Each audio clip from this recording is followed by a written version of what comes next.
السلام علیکم دوستو، آج سے تقریباً 95 سال قبل یعنی 20 ستمبر 1916 کو لاہور کے ایک نواحی گاؤں میں ایک بچہ پیدا ہوا۔ 4 بہن بھائیوں میں یہ سب سے چھوٹا تھا۔ پورا گاؤں ان پڑھ مگر اسے پڑھنے کا بے حد شوق تھا۔ اس کے گاؤں میں کوئی اسکول نہ تھا، لہٰذا یہ 1.5 میل دور دوسرے گاؤں پڑھنے جاتا۔ راستے میں ایک برساتی نالے سے اسے گزرنا پڑتا۔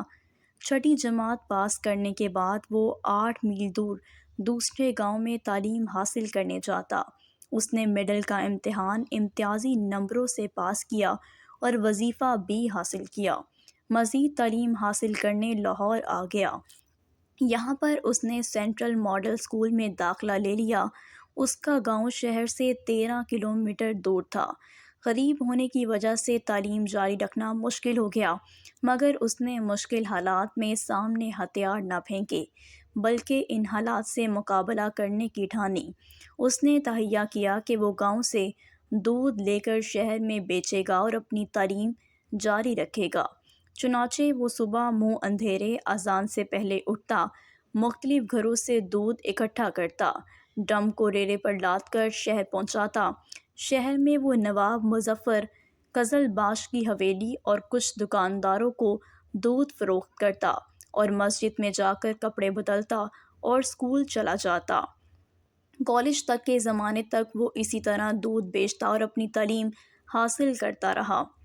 دوستو، اس کے بعد 1935 میں اس نے میٹرک میں نمایاں پوزیشن حاصل کی اور پھر اسلامیہ کالج ریلوے روڈ لاہور میں داخلہ لیا۔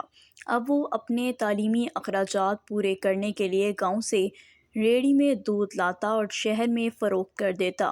اس کام میں کبھی اس نے آڑ محسوس نہ کیا۔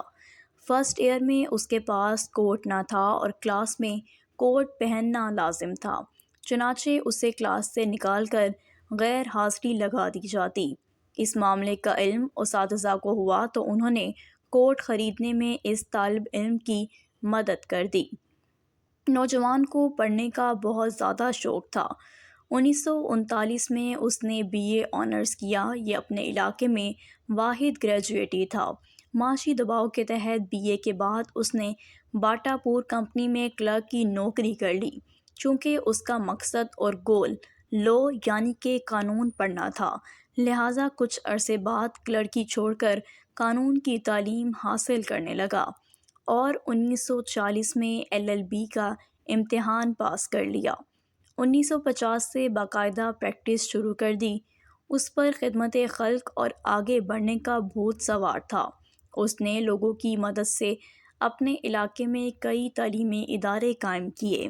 اس جذبے کے تحت 1965 میں مغربی پاکستان اسمبلی کا الیکشن لڑا اور کامیاب ہو گیا۔ پیپلز پارٹی کے روٹی، کپڑا اور مکان کے نعرے سے متاثر ہو کر اس میں شمولیت اختیار کر لی۔ 1970 میں پیپلز پارٹی کے ٹکٹ پر MNA منتخب ہوا اور نواب مظفر قزلباش کے بھائی کو، جن کے گھر پر یہ دودھ بیچا کرتا تھا، شکست دے دی۔ 1971 میں ذوالفقار علی بھٹو کی پہلی کابینہ میں وزیر خوراک بنا۔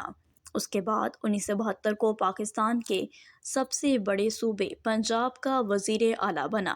وزارت اعلیٰ کے دوران اکثر رکشے پر سفر کرتا۔ گورنر مصطفیٰ گھر کے ساتھ نبھا نہ ہونے کی وجہ سے استعفیٰ دے دیا۔ یہ نوجوان 1973 میں وفاقی وزیر قانون بنایا گیا۔ 1976 میں وفاقی وزیر بلدیات اور دیہی مقرر کیا گیا اور 2 دفعہ اسپیکر قومی اسمبلی بنا اور 4 سال تک انٹرنیشنل اسلامک یونیورسٹی کا ریکٹر رہا۔ ایک مفلس اور ان پڑھ کسان کا بیٹا جس نے کامیابی کا ایک لمبا اور کٹھن سفر اپنے دودھ بیچنے سے شروع کیا اور آخر کار 5 نومبر 1996 کو پاکستان کا وزیر اعظم بنا۔ یہ پاکستان کا منفرد وزیر اعظم تھا جو ساری عمر لاہور میں لکشمی مینشن میں کرائے کے مکان پر رہا، جس کے دروازے پر کوئی دربان نہ تھا، جس کا جنازہ اسی کرائے کے گھر سے اٹھایا گیا، جس کی بیوی اس کی وزارت عظمیٰ کے دوران بھی رکشے اور ویگنوں میں دھکے کھاتی پھرتی۔ دوستو، اس نوجوان کا نام ملک معراج خالد تھا۔ امید کرتی ہوں کہ میری آج کی شارٹ سی ویڈیو آپ کو پسند آئی ہوگی۔ اگر آپ ایسی ہی انفارمیٹیو ویڈیوز دیکھنا چاہتے ہیں تو میرے چینل کو سبسکرائب کر دیں اور بیل آئیکن کو بھی پریس کر دیں۔